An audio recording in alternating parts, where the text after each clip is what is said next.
Hi, class, and welcome to our next lesson on the French Revolution.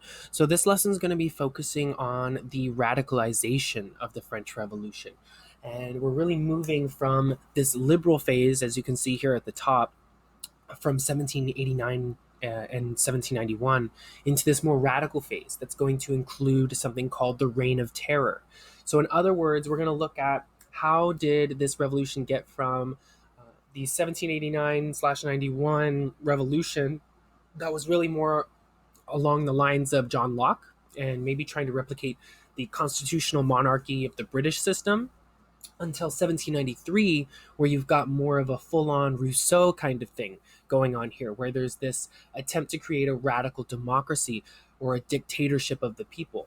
So that's what this is about. So, first of all, let's review the liberal phase. So, in the liberal phase, you have this dominant class, the bourgeoisie, right? The goals really being that of a constitutional monarchy, liberal reform, and the abolition of privilege. Your primary influencers during this period were John Locke and Baron de Montesquieu, who are really your more moderate and temperate, and in a lot of ways more sane kind of Enlightenment era philosophers. And the governing bodies during the liberal phase were the National Assembly and the Legislative Assembly. Now, moving on to the radical phase, where you're going to see the rise of the Jacobins, or the Jacobins, and the Sans-Culottes. The goals being more along the lines of egalitarianism, nationalism, cheap bread, right? So everyone being able to eat.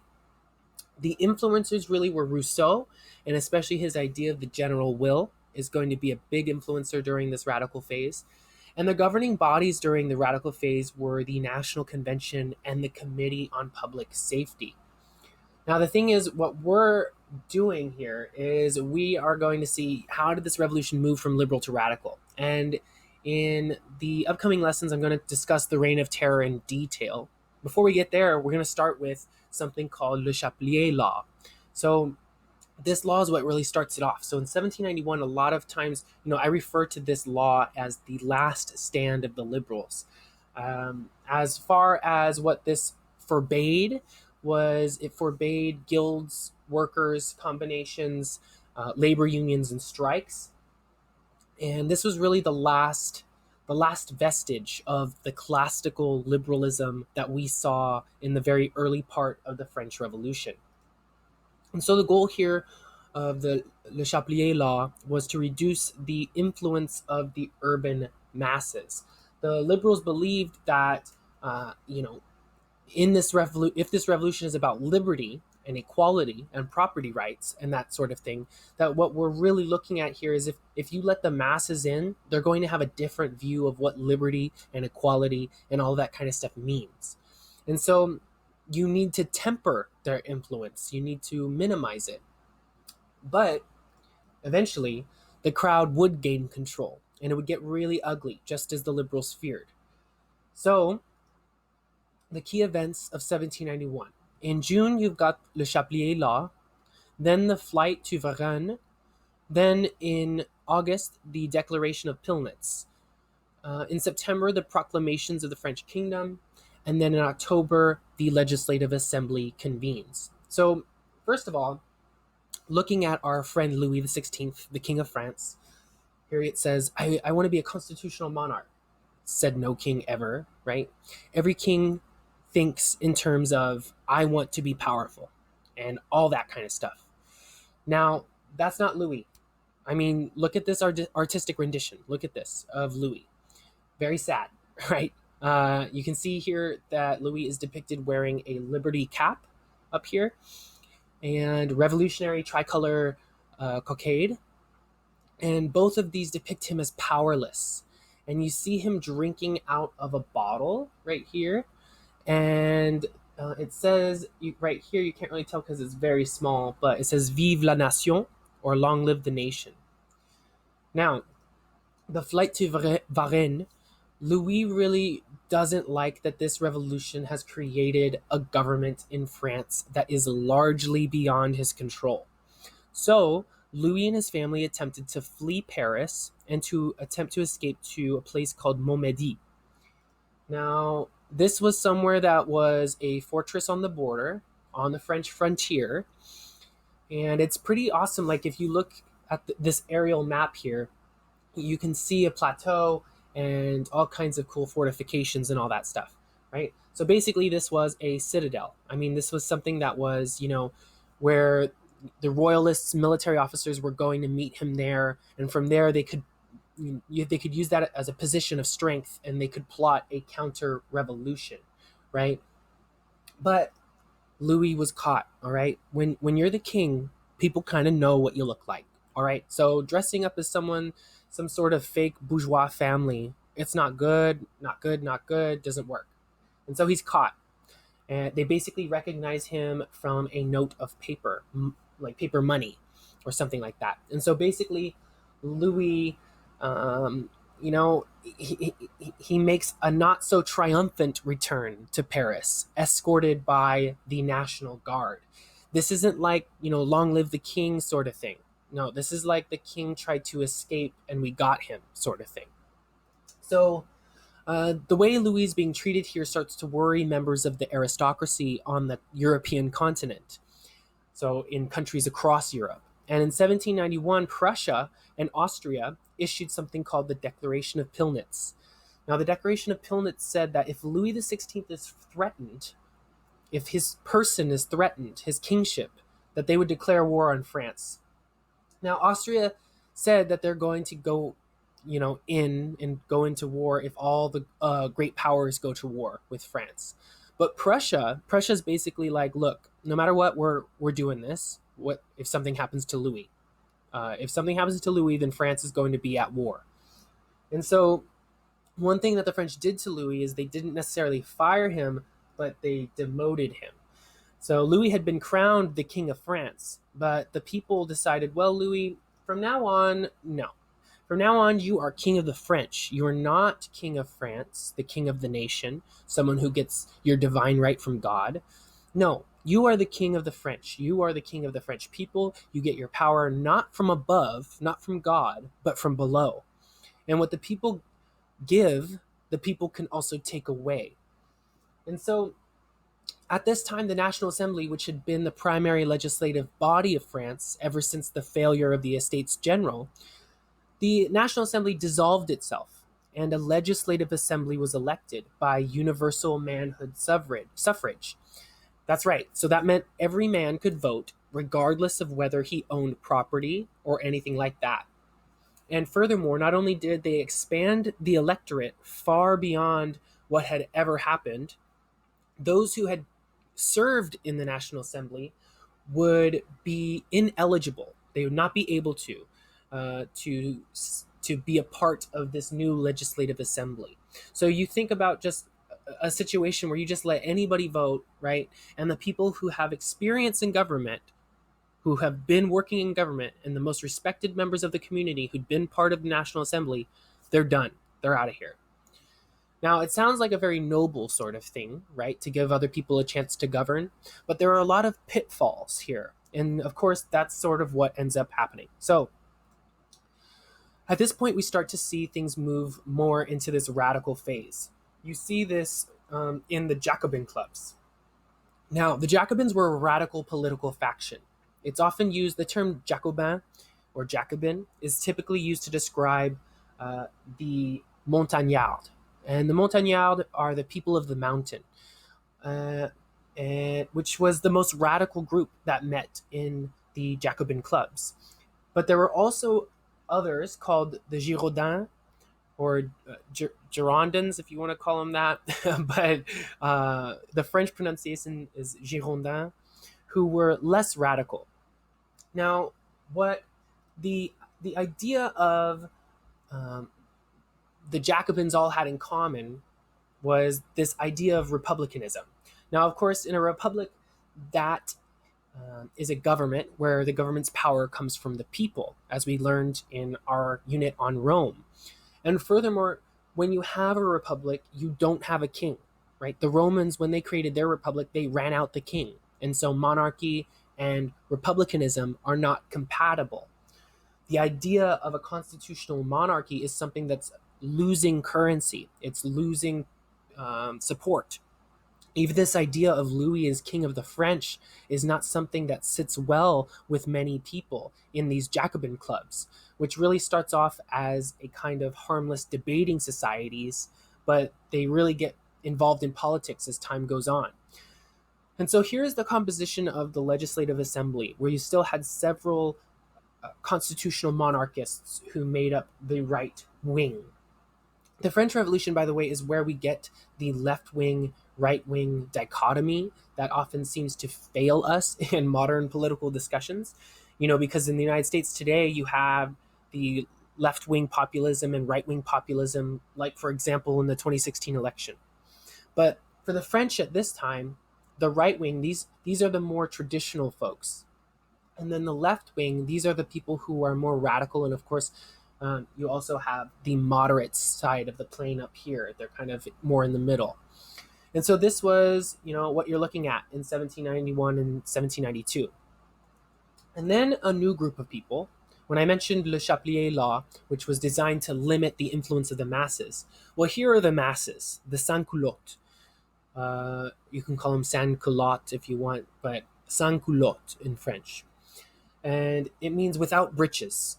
Now, by without breeches, basically without the knee breeches, okay? So these were people who wore actual pants. So these are people who don't wear the aristocratic look, You think about, like, the Marquis de Lafayette and Thomas Jefferson, James Madison. Think of images you've seen of them, and what they wore. They wore those breeches around. That was what was fashionable. And so here is another image of them. So the sans-culottes, this is the urban working class. And they did not wear those breeches, right? And as you can see here, if you were a part of the working class, you wore pants, right? If you were part of the working class, you wore pants. And whereas if you wanted a more aristocratic look, then you wore these breeches, pantyhose, and all that kind of stuff. Okay, these people don't have time for pantyhose, right? They're the sans-culottes. They're the urban working class, and they're going to become most prominent during this period. And they became a very decisive force in the radicalizing of the French Revolution. And so as far as 1792, the French Revolutionary Wars begin in April. Now, of course, you've got to keep in mind that the rest of this whole saga is going to unfold with a backdrop of war. Now, of course, when there's war, there's panic. The government seizes powers that it normally would not seize. And so just remember that that's what's going on behind the scenes with everything we're going to be through for the next several years of the French Revolution, right? There's this war going on. And in September, you have the September massacres, followed by the proclamation of the French Republic. And then the National Convention convenes, and finally in December, we've got the trial of Louis XVI, the King of France, King of the French. So the French Revolutionary Wars, which lasted from 1792 to 1802, there was a brief break, before the Napoleonic Wars after 1802. And throughout the chaos that follows, France is at war with several nations at once, not just with one country, but with a whole coalition of enemies. Now, the Duke of Brunswick was leading the army that was trying to restore Louis to power, right? And went to war with France. And so the Duke of Brunswick issued the Brunswick Manifesto, which said that Louis will be restored to power, and those who resist will be treated as rebels. Now, a lot of people in France weren't too crazy about this foreign guy that was coming in and telling them how it was going to be.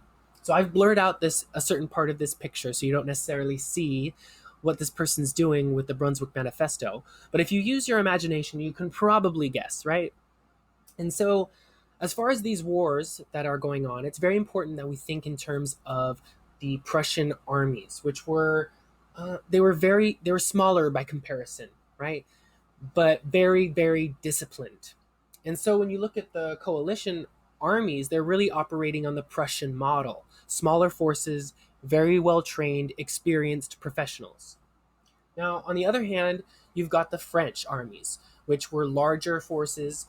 They had more soldiers made up of a combination of conscripts, so they were forced into the military, they were conscripted, and volunteers, and very patriotic for the most part. So you have these smaller, more disciplined armies that are going against this larger, more patriotic and, nationalistic army. So both sides have various advantages that come along with that. And now the September massacres, when the Duke of Brunswick is bringing his army in, then well, what if he gets to Paris? That's what some people were asking. What's going to happen if the Duke of Brunswick and his armies get to Paris? And there were lots of people in jail, lots of political prisoners, lots of enemies of the revolution being held in Paris. And what's going to happen is, like, what's going to happen if the Duke of Brunswick comes in and lets all these people out of prison? That's what a lot of these people were worried about, the French. Well, they're just going to join him, the people who get released. So what should we do? That's what the French people were asking themselves. Well, we'll just kill them. And so that's what they do. They just kill them. And, they take all the prisoners out and just execute. So it's kind of like a foreshadowing of what's to come later on. And then on the 22nd of September 1792, you have the proclamation of the French Republic. And we see all kinds of Republican symbolism here on this unit of currency. You see a fasces on here as well. You also see the French Republican cap. You see this eagle here on this money, and lots of things to make this place look like ancient Rome. Actually, if you want to see the Liberty cap, you can see it on the seal of the United States Senate, which has the same sort of Republican symbolism. And of course, we're talking about small r republicanism, like the philosophy of government republicanism, not necessarily the political party. So Louis is now deposed. There's no king in a republic. This isn't, everybody's a winner sort of thing, okay? It's like, Louis, you're not the king of France anymore. You are now citizen Louis Capet. And so that's him now. You're just a citizen. So as a citizen, he's just like everyone else. And in fact, this is something that people are starting to call each other. So instead of calling each other by aristocratic titles, you would simply call someone citizen. So I would be Citizen Webster or something like that.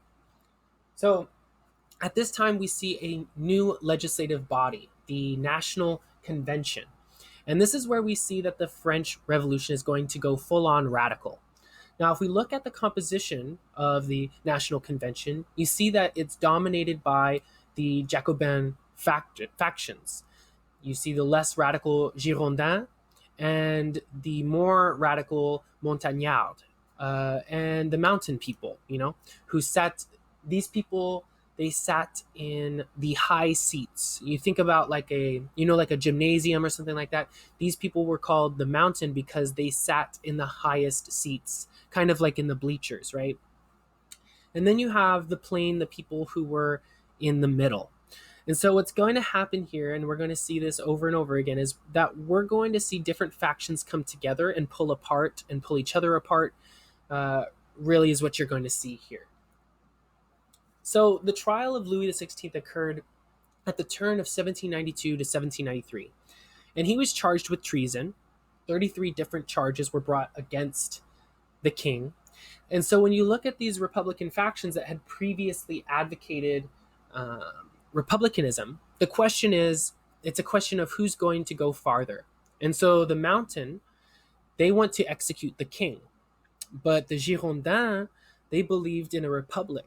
But they didn't want to execute the king. So the Mountain wanted to execute him. The Girondins did not want to execute him.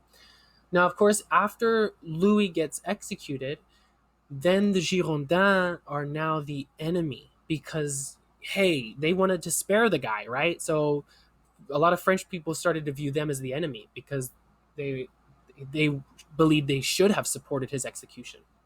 So Louis XVI is executed in 1793, January 1793. And this is quite a picture here, as you can see. Look at the head that's like right there. Like, wow, that's, just cut off the head with that guillotine, right? This is something new that we're seeing here, by the way. The guillotine, this is a new invention. This is something, and it looks kind of fearsome to us or something like that, but really, the guillotine is a pretty quick death. All right, it's one of those things that's almost, it makes death less painful, and it also equalizes death, because under the old regime, a nobleman would be executed by beheading.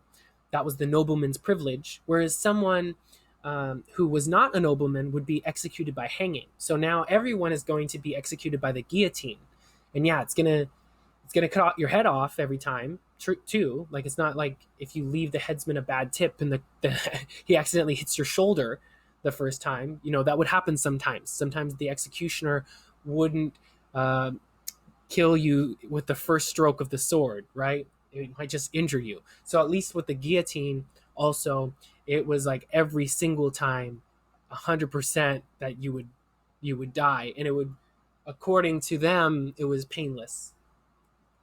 So here is, yes, the guillotine. Make sure you know what that is. It's an important vocabulary term.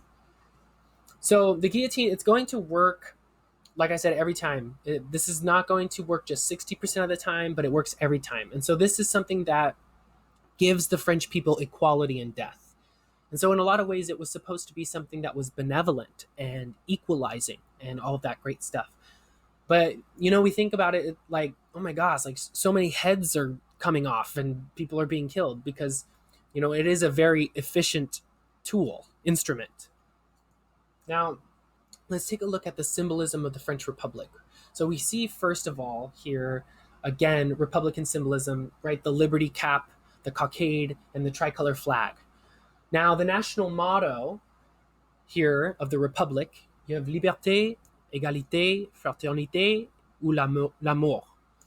And that basically means liberty or freedom, right? Equality, fraternity or brotherhood. And then the last part says, or death. Now, the last one, you don't always hear them say that. And I think they kind of just stopped using that later because, it's kind of like scares people. But it's basically like, look, liberty, we're all free. Equality, we're all equal, right? So here's the national motto. So liberty, we're all free. Equality, we're all equal. Fraternity, we're all friends here. We're a brotherhood. And if you don't like it, you can die. All right. I've got a guillotine right there. We got a basket to put your head in and all that kind of stuff.